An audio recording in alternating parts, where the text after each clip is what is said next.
Hey, I'm Liam, and before we jump into the TR-8S, just a quick note. I've been building my own platform called Orbit Music, where I release and curate sample and preset packs that are mostly techno-leaning. And to go together with today's video, I've put together a TR-8S project for you guys, pulling together some 909 as well as CR78 grooves, so classic Roland drum sounds. If you are a TR-8S user, you could just drop those sounds and sequences directly into your own TR-8S to use as like a TR-8S idea starting point. So that is available to Patreon subscribers. If you're not into the whole subscription thing, you could also just buy it specifically for $3. So that is linked here as well as in the description of this video. Now let's dig into the Rhythm Performer TR-8S.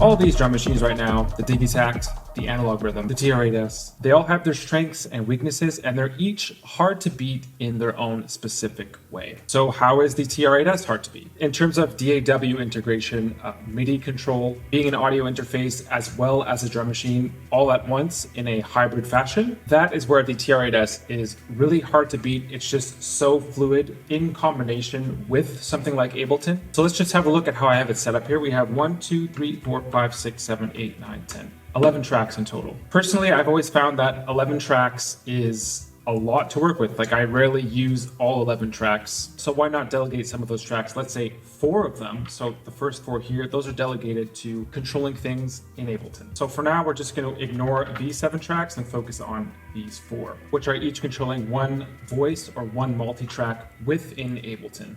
We'll start by just playing this kick here. We also have this kind of perk thing.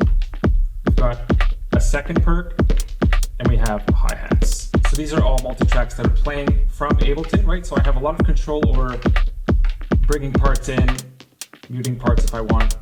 And that's a really powerful tool to have for live. And of course, these are all sounds from the latest sample pack on Orbit Music. It's called Techno Starters Volume 3. The faders are controlling volume, of course, but then we have our knobs here. What are they controlling? So this is like a delay effect, kind of like a dubby sort of delay. That's on each track individually, which is great. And then these knobs up here, I've used them in an intelligent way, I think. So I have low cut. I also have a high cut, let's say on the kick, or maybe on the hi-hats. Or if I want that, plus the sort of dub delay, so I can get different textures and different frequencies and volumes there. So just with these 12 knobs and 4 faders, we have so much to work with. Of course, depending on which samples I want to switch to. So let's go back up here.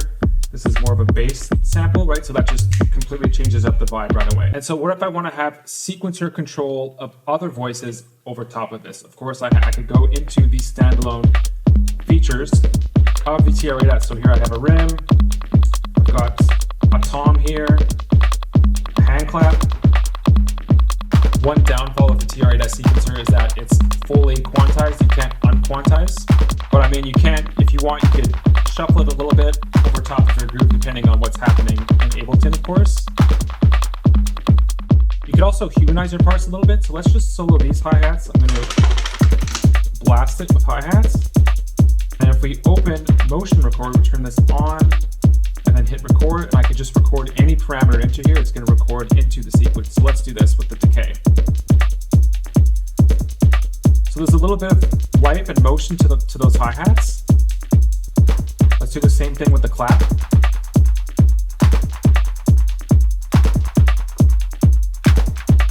That's right, so we've pitched those claps to add something different there. We could do the same thing with the rims. So now if I solo those rims, they sound a little bit different, right? And there's just a bit more of a human feel to it. If I want that motion record to be off though, it's off. Now it's back on, right? So I have an option to humanize or make it sound a lot more quantized on the fly.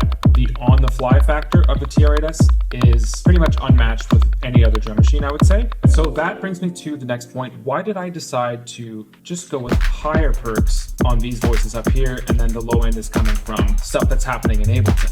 This is another downfall, in my opinion, of the TR-8S. I find that the low end does tend to sound a little bit thin. It doesn't like punch as much, which is something to consider if you're using it standalone. But of course, if you're combining it with something like Ableton or some other machine, maybe the Digitact, the analog rhythm, which sounds insane in the low end, then you have that space to delegate the higher end perks to the TR-8S, and it's no problem. If this is the point of the video where you're like, the TR-8S is actually pretty cool, I'd like to pick one of those up, consider using the affiliate links in the description of this video. That's a great way of supporting this channel.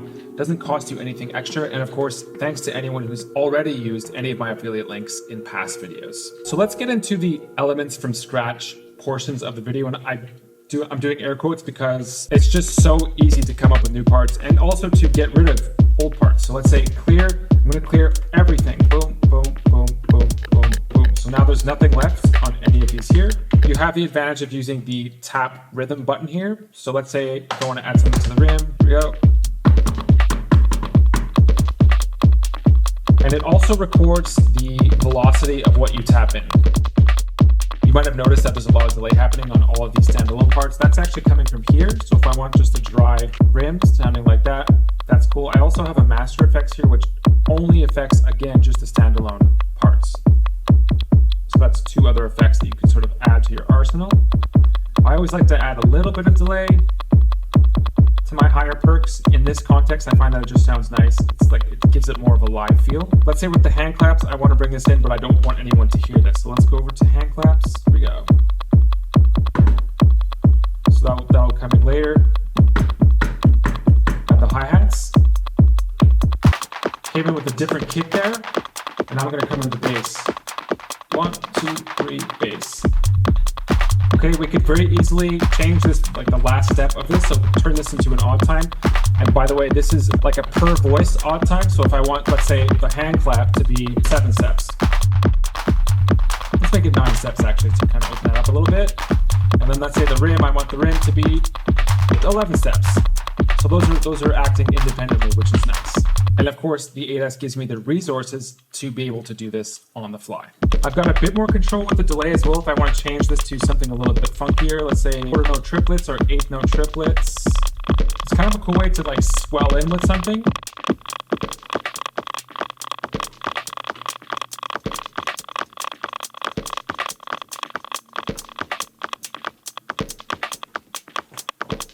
Three, four.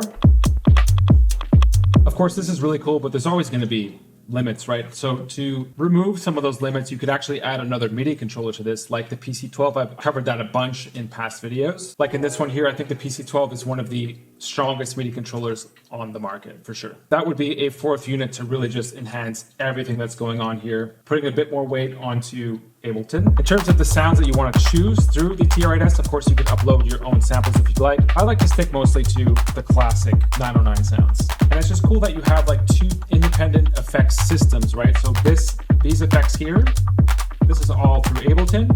And at the same time, I could have something going on here, which is unaffected from what's going on in Ableton, right? So it's just cool to have those two systems at the same time.